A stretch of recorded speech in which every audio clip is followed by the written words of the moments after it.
today. This is going to be the first episode in a series called Legacy Builders Unleashed.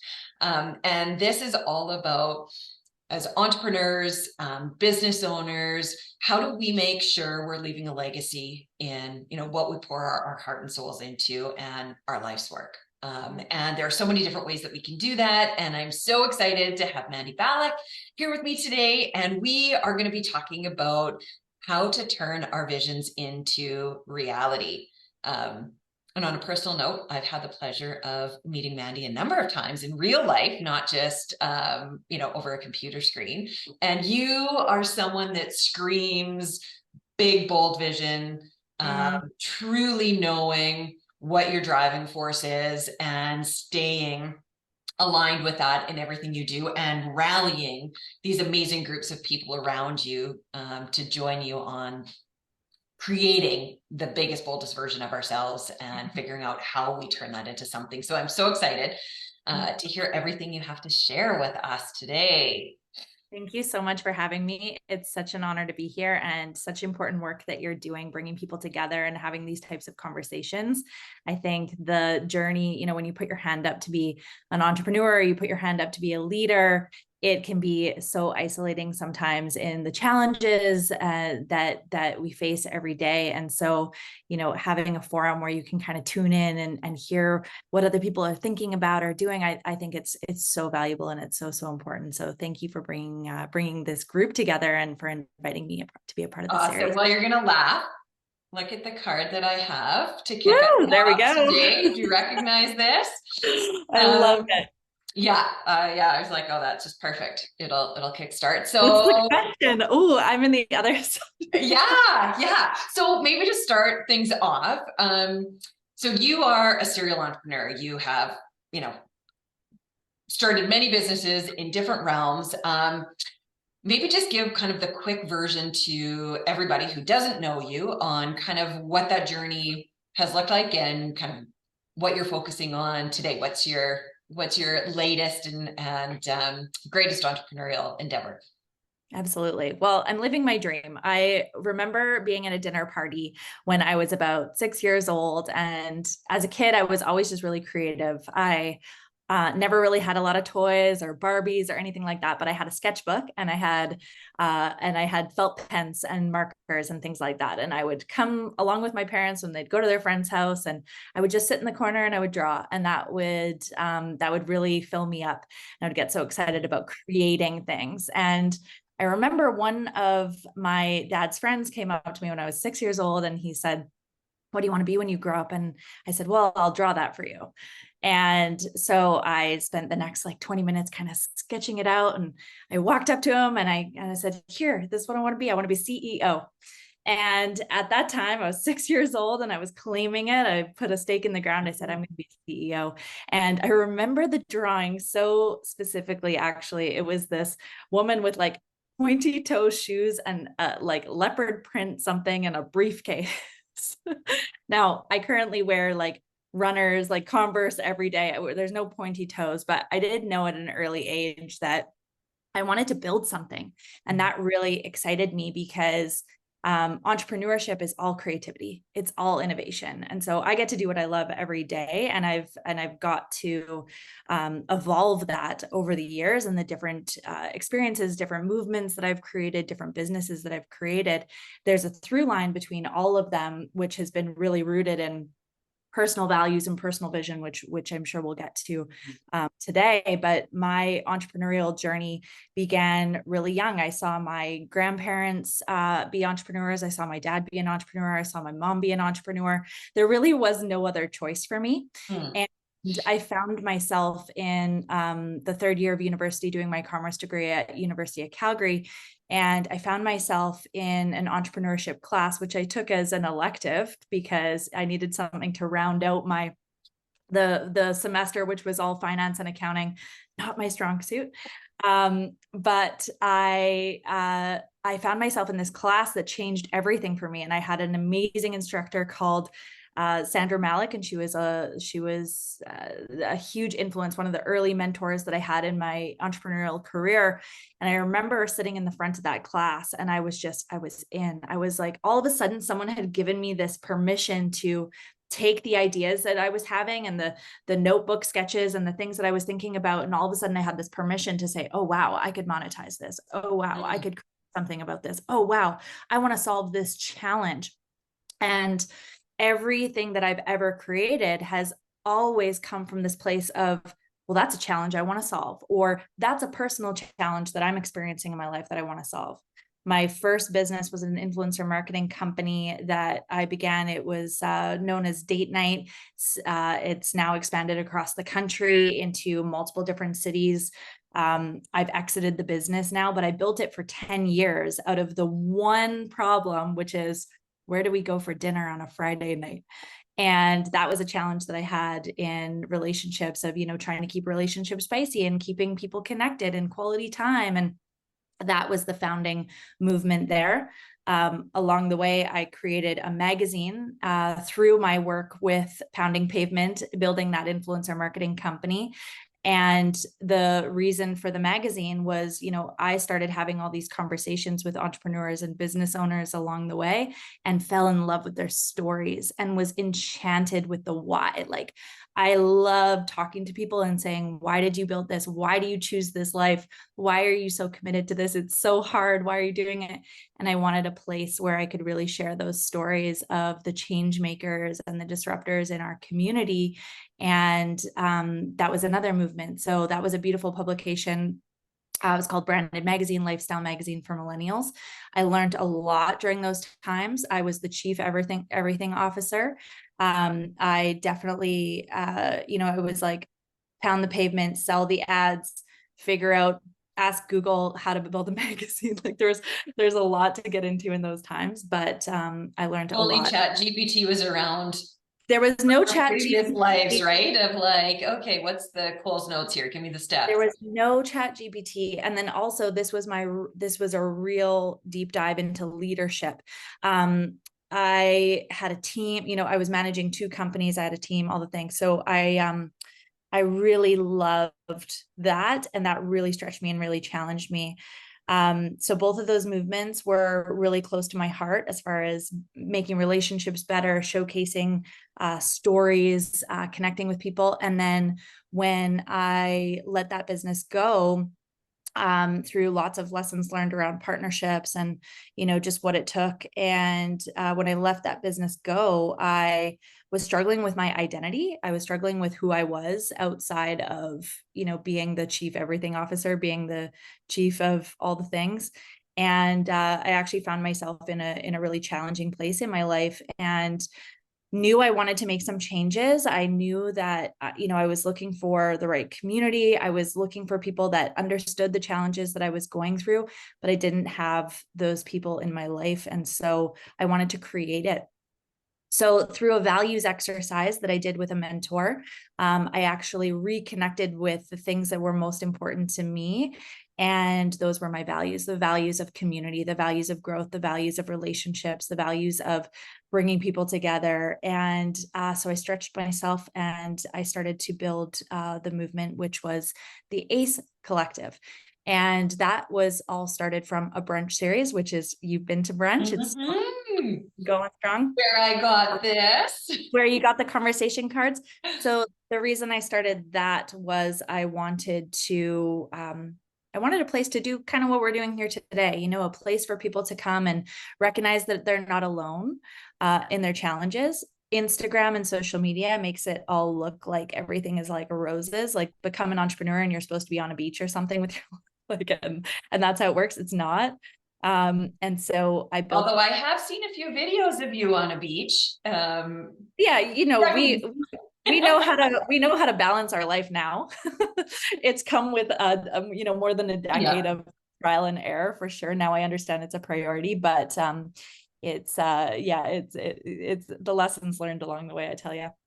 So the collective was one movement that was about bringing women together to have vulnerable conversations, to connect about the real stories behind the scenes, very similar to the magazine, just in a different format. And that movement sparked a 6-city sort of takeover. I expanded and scaled the brunch series and membership to 6 cities back in 2017. We built conferences out of that, many different experiences. Panda happened, which is how I refer to the thing that we've all experienced over the last few years. And that led to the next big pivot for me, which was building intimate groups and experiences for women, which I did predominantly online for a couple of years. And now I'm back in person. And also have leaned into more of a, supporting arm in mentorship and coaching, and work with business owners, their organizations, their teams, and women entrepreneurs in so many different capacities. So where I'm at now really incorporates every little part of my journey.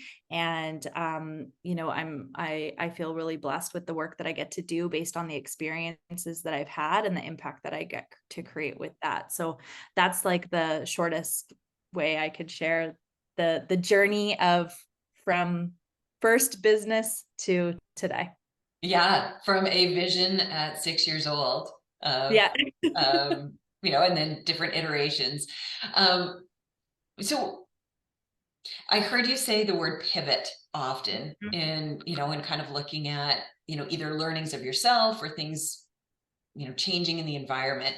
Um, as an entrepreneur and, someone who works in the coaching and mentorship space, how do you see adaptability landing in our not just our entrepreneurial journey, but particularly in our vision for ourselves and for our businesses?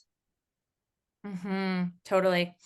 Yeah, I think expansion, like the vision can expand, and we need to give ourselves space for it. And I think we learn so much about ourselves.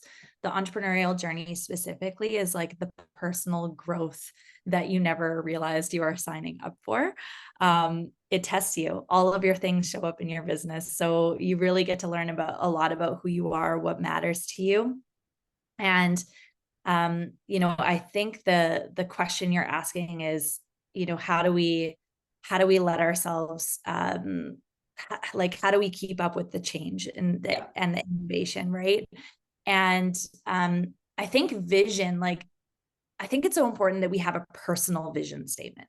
I think it's so important that as individuals, separate from our businesses, we know what matters to us. We know the impact that we're here to create. We know the values that we stand for. We know what the experience is that we want to create in our lives, for ourselves, for our families, for our communities. I think those are fundamentally the most important things that these are the classes that I wish that they had in school. Yeah. Honestly, it's like, who are you and how do you communicate? And how do you count your money and how do you have great relationships? Those are the things that they need to be teaching in the actual school system.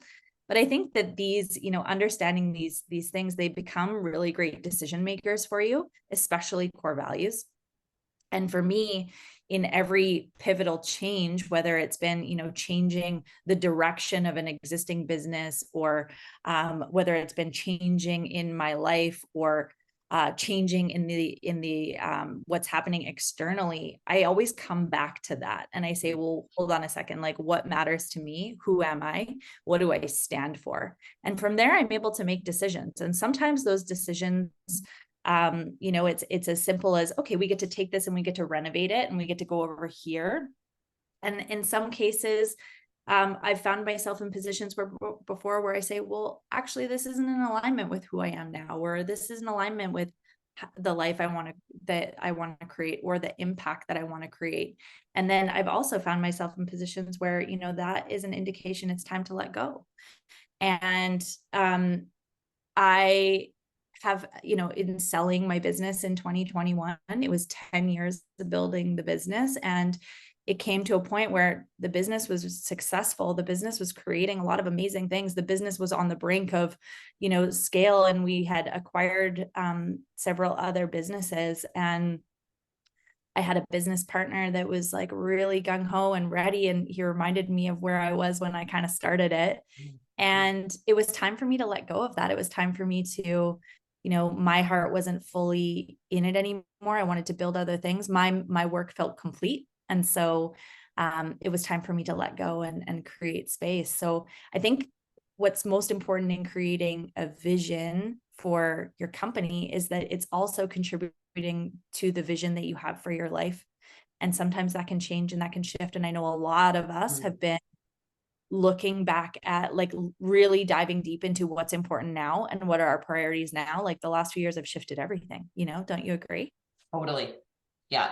I actually even heard somebody recently say, well, actually, it might have been at the last brunch at one of our table conversations about, there's a little bit of longing to go back to what we all experienced in the panda world of Yeah. simplicity. And, Yes. because we stopped everything. And then you really got to appreciate, okay, where am I giving my time and energy? And Yes. are those places that actually add value to my life and are in alignment with what's important to me? And then, kind of slowly added things back in. But I feel like even in our household, in our family now, all of a sudden, it's almost like we've jumped right back and forgot all of those lessons where we're running in a million different directions, and those core things of relationship and quality time together Mhm. are very fleeting and hard to find, and Mhm. it just Right. makes me think about how our visions tie back to how we prioritize our time and energy. Do Mhm. you have any, thoughts or practical tips that help connect those two? Show me your calendar and I'll tell you what's important to you. Love it. Like, I think that's the thing is that we need to we need to be able to demonstrate and tell stories about and talk about how our vision and our values are actually alive in our life. And I have a lot of conversations with companies about this. I have a lot of conversations with people about this, whether I'm working with someone one-on-one or a company.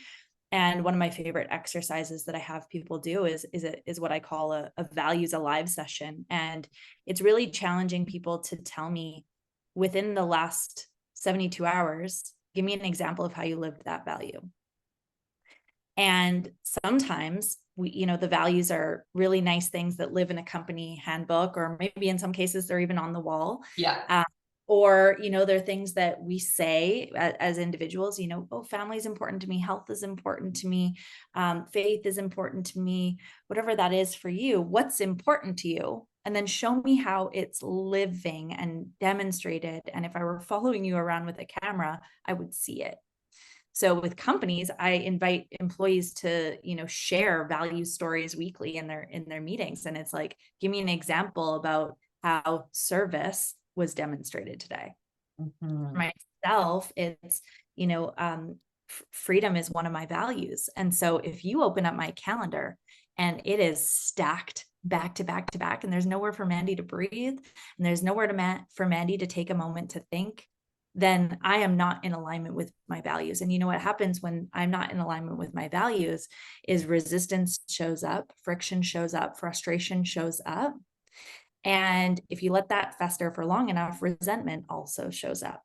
And without the awareness of what's happening, people can feel really, disconnected from their lives. They can feel disconnected from their work. And like business is hard. So we have to find ways to stay connected to what matters the most to us. We have to find ways to infuse these things into our day to day, into the culture that we're building in our work, but also the culture we're building within ourselves, within our homes, within our communities, within our relationships. How alive are your values? So it's a great, as far as a practical kind of exercise is, I have something, and I can share a link with you too if anyone is interested in this work. I've got some really great free tools that I can provide for it. But a really simple exercise is, taking the time to just write down your values and what's important to you, and then write a story about it. Tell me something that has happened in the last week and bring it alive for me. Like, tell me about how family is important to you. And I hear from people examples like, well, Friday we have a non-negotiable family dinner and no cell phones are allowed. I'm like, awesome. That's a great way to prioritize your Yeah. values. Or health, it's always in my calendar. I see my trainer, I go to the gym, whatever that is, or I'm taking walks or things. Awesome. Great. That's a great example. Once you have that down, so you've got your values written out, you've got a story, and then I invite people to rank themselves out of 10. Give yourself a rating. How alive is that value in your life? And the best question is, what does better look like? And this is not meant to, it's only meant to instill like curiosity, to get curious, right? It's just like awareness, like, oh, isn't that interesting? I would give myself a 3. Okay, how do I make that a 6? How do I make that a 7? What does better look like? Yes. And people start to rearrange their life. They start to rearrange their priorities. And then all of a sudden, the vitality of your business changes. All of a sudden, the vitality of your life changes. All of a sudden, you feel more connected to what you're doing. And that is so, so, so important. I love that. I just want to say it out loud. What does better look like? I think if we all reflected on that question Mm-hmm. every day, at the start of the day or at the end of the day, in a place that's not from judgment. And I love, um, your preface of coming from a place of curiosity and Mm-hmm. grace that, you know, isn't asking for perfection, Totally. just as, what's that one notch? What is that? Mm-hmm. What could that look like? Mm-hmm. So you've had the ability to work with, lots of different people, individuals, businesses. Um, I'm assuming you've seen some amazing transformations within people kind of walking through some of these processes. Can you share, obviously without disclosing anything that would be confidential, but what are some success stories of individuals who got really clear with their vision, and even their values? Because I agree with you. I think those two are very closely connected. And what opened up for them because of diving in and, taking that step. Totally.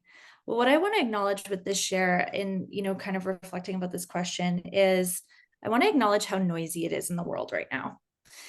It's so noisy. There's a lot of distractions. As a business owner, it's like you go on social media for 1 second and all of a sudden you're comparing yourself to someone else's success. As a company, you can see someone innovating or going a different direction, and then you kind of look within and like, oh, should we be doing that? Yeah. And in 1 second you can go from having so much clarity and so much conviction to being so confused. Right.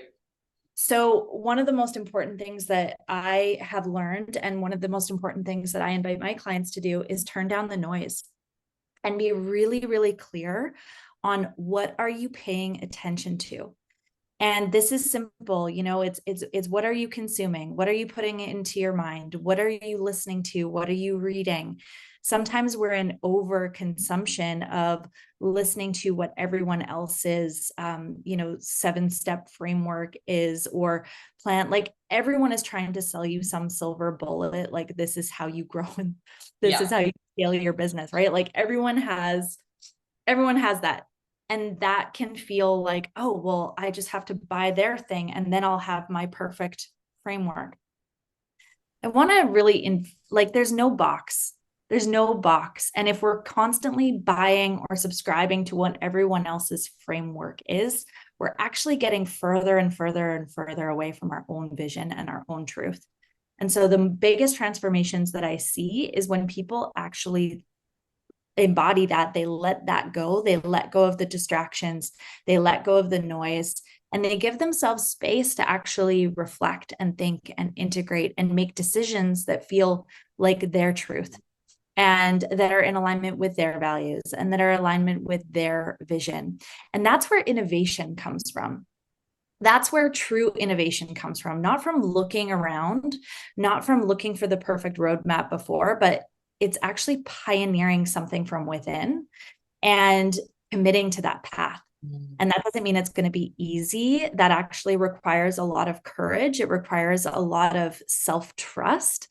But that's also why I bring kind of the personal and professional work together, is because when we're strengthening that personal leadership, that personal self-trust, that courage from within, it allows you to take bigger steps, to take bigger risks, and to trust yourself to go into the unknown.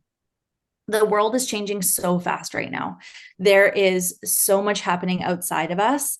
And I don't believe that there's a playbook that any of us can possibly follow. Even the mentors and people that have come before us, it's, we can adopt certain teachings from that, but we're also really just navigating in the dark in many different directions. And so cultivating that sense of self-trust, that sense of courage, and that sense of conviction and belief in what you stand for and the impact that you want to create, that's the biggest way to make transformation within your company. It seems simple, but it's really silencing the noise. Stop trying to compare papers with the person beside you and trusting yourself. I it just so much resonates there. I think of the clients that I've had the privilege of working with, and that language of creating the space. I hear that often is, wow, the power of actually pressing pause, removing ourselves from the day to day, and having someone, right, a coach or an advisory group or a facilitator, like whatever, whoever it is you as a business owner want to bring in to help you through that conversation. But the importance of creating that space to really just get clear and separate the noise and the clutter from what's important, to then be able to walk away and have a sense of, okay, Totally. What am I going to do with this information? So I do a lot of work in strategic planning, and, Yes. and I've heard a lot of people say, okay, like, these are great. I love strategic, like you leave the session and there's so much energy. And I say that the magic is in how you're going to put it into action. Yes. The strategy part is great, but if it sits somewhere and isn't alive, and I think that all comes back to, what are you putting in your calendar? Totally. Right. And what stuff falls off because a fire comes on, what 100%. do you give up first? Really says a lot about what your priorities are, personal and or Totally. professional. Well, yeah, and it's integration. And I think that's why the work that you do and I do is so important, because we're here to be challengers and question askers, right? We're not giving the plan to someone, we're helping pull it out of them. Totally. And I think that's so powerful. And, this is why I believe so much it's why I believe so much in the work that both of us do, is like, it is really asking the right questions and helping people see what they can't see. Like, it's like removing the blind spots a little bit, to letting go of the noise and asking the challenging questions. And what you said is so powerful, and I fully believe this as well, is that it's all in the integration. Like, I'm sitting in front of all my books, and can you imagine if I read every single one of these books, and not only read it, but like integrated them? Can you imagine how rich and healthy I'd be? It's like we have to, it's all the integration. It's how you execute, it's how you put things in motion. And the only way to do that is to know what your priorities are, and to really ensure like your team is all rowing in that same direction as well. It takes 1 second to like go over here and get whiplash and shiny things over here, but focus and intention is what will help you actually execute and get to the finish line. Totally.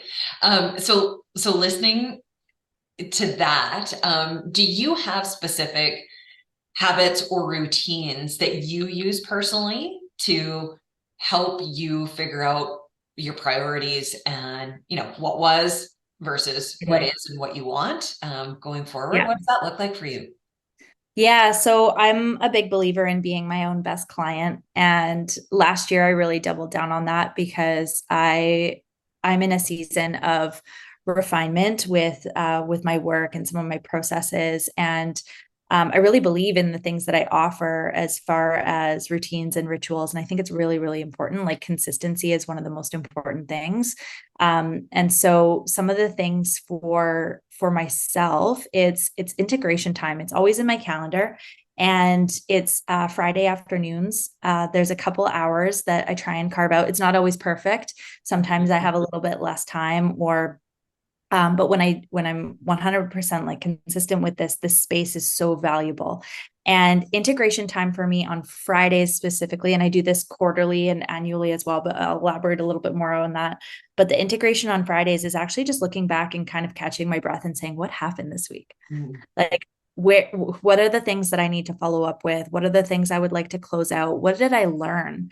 I have a little bit of a template for myself, and it's just like what went well, what could be better, what were my lessons learned from the week, and who's waiting on me for something. And those are really powerful ways to close the week, because I often find we're moving so fast from one thing to the next. Like time is going by so quickly. There's so many different conversations we're having, and to close the loop on them is really important. So that integration time is one of my favorite things. I always do some kind of journal reflection. I'm writing it in the same place all the time and referring back to it when I do my quarterly planning or my annual planning. I look back at all these little notes that I'm creating for myself. Optimization is one of my values. Like it's always constant improvement. There's a Japanese principle called Kaizen, and it's always about constant improvement. So I'm always looking for how can I get just 1% better, 1%, more refined, 1% more clear in my processes. So that's powerful. And then morning, sitting down and planning my day, plan the day before it starts. Jim Rohn talks about that. And he's like, what's the best, when should you start your day? After you plan it. It's like, it always stuck with me. And, when should you start your year? After you have it planned. And, I know a lot changes and it's hard to take like a lookout fully of, the 5 year in the picture. I love 90-day plans, but, really being intentional. I refer back to my priority list. I refer back to my strategy every morning, and I'm looking at it and I'm saying, am I moving things in the right direction? Am I in alignment with my values? And I have a 1-page strategic plan that has my vision, my mission, my values, my my strategic pillars. And that's a really great calibrator for me, because it just sort of roots me back in, like what's most important today, and is it helping me get closer to the vision that I have. And then every quarter I'll revise it, like come back, where are we at? Was that the right plan? Does it need editing? So morning routine, integration time. If I can do the integration time in the mountains, great. My husband and I both do something called a think week. And it's like going somewhere where there's no Wi-Fi, it's off the grid. And it's really a matter of just like thinking, like truly embodying that quiet the noise. And when we give ourselves space, ideas come, creativity comes. Like entrepreneurship is all solving challenges, and you cannot just solve challenges and innovate and create at the drop of a hat. You need space. So Think Week, I've got one coming up the end of October, heading up to Golden, have a really cool little cabin in the woods. And, that's going to be a week for me to plan next year. And I recommend that for my clients too all the time. It's like, even if, all you can do is a one night at a hotel, or you can do an afternoon with a glass of wine and a journal, whatever, meet yourself where you're at. But giving yourself time to think and incorporating that into your day to day and into your weeks is a powerful way to continue to build momentum, implement, and execute on the vision. Oh my goodness, I love that concept. I'm gonna write myself a note to dive into that personally a little bit more. Think Week. I'm a huge believer in the concept of weekly integration. I have something similar. Mine's Friday mornings. Love it. With my OBM, my online business manager. Yeah. Her and I meet weekly, and it's like, very structured, but it has that time for reflection, a time for, okay, are we moving forward with our 90-day priorities? So I follow the EOS model. And I have actually found a really cool software that ties it all together, that makes it really easy to use and facilitate our meetings. And so, but I think that 90-day, like, what are the 1 to 3 things that we really need to move the needle on in the next 90 days to get to where we want to be at the end of the year? Like, what does that next chunk look like? And there's research behind the kind of the brain psyche, that we're hardwired to be able to stay focused for about 90 days, but after 90 days, we, Mm-hmm. inherently get distracted, motivation wanes. And so, measuring things like breaking the year down, and in business, it's the quarterly concept, right? So it's kind of inherently in the business model, but what do you do to stay focused, within those pieces? So I love that. I love the think week. I'm going to see if my husband will be game for that. I don't know. Right? Yeah. Um, Like what do we do you're, with teenage kids in the process? That will be the hiccup for us. But I uh, know. it's great. I love that. I love that concept. So hey, as we wrap up, what words of wisdom would you want to leave our listeners with in terms of turning their vision into reality, and if they were to take the next step, what does Mhm. what does that look like? What would your words of wisdom be? I think especially in this climate, in what's going on in the world right now, I think next steps are they got to feel good. And I think many of us are reviewing uh, the harmony between work and life. And so I would really encourage to come back to what, like, how do you want your life to feel? How do you want what is a day to day?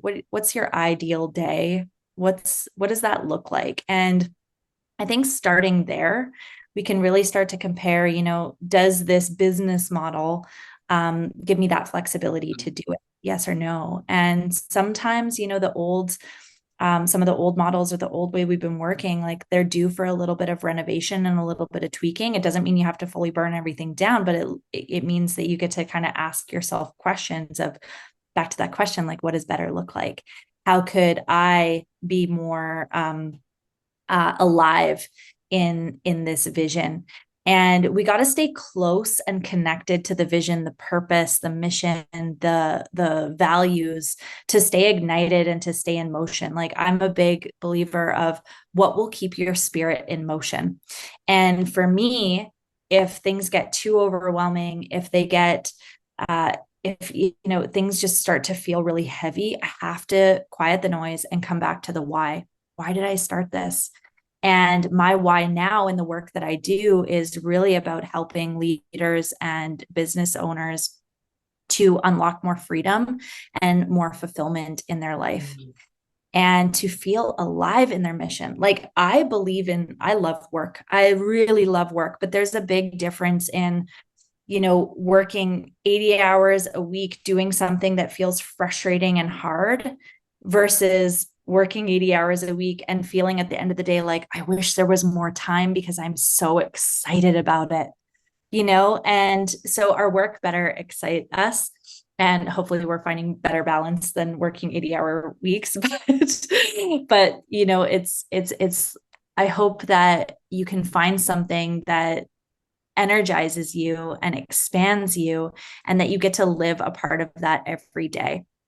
And I love to just start my day with the thing that energizes me the most, especially during tough seasons and hard seasons. We've all heard the saying, like, eat the frog first. And that school of thinking works in some seasons. It definitely helps when you've got to move a lot of big things forward. And sometimes when it feels really heavy, I actually encourage, can you do the creative thing, or can you do the thing that actually connects you with the mission a little bit more? And what I see is the spirit enlivens there, and that creates momentum instead of everything feeling so heavy and so hard. So what fuels your fire? What ignites you? How can you create more space for that and start adding more of that into your day to day? Oh, I love that. I think you've left so many amazing reflection questions for myself, for everybody to really think through, to move us to the next level, right? It's all about expansion, and what does that look like for us, right? What does expansion look like for me is different than everybody else. And getting really clear on the answer to that question, I think is a huge driving force. Thank you so much for taking the time to share your thoughts. I've loved every second of this conversation. It's just like brunch. I know. I always, like, when I leave those brunches, I think How in the world did 3 hours come and go in the I blink know, of right? an eye?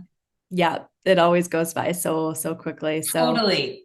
yeah, I really appreciated this conversation. Thank you so much for including me and for doing this amazing work. This was a very inspiring chat. Thank you, thank you, thank you. My pleasure. Thanks for everything. Thanks for joining us. And I look forward to our next in-person Absolutely. connection. Me too. Awesome.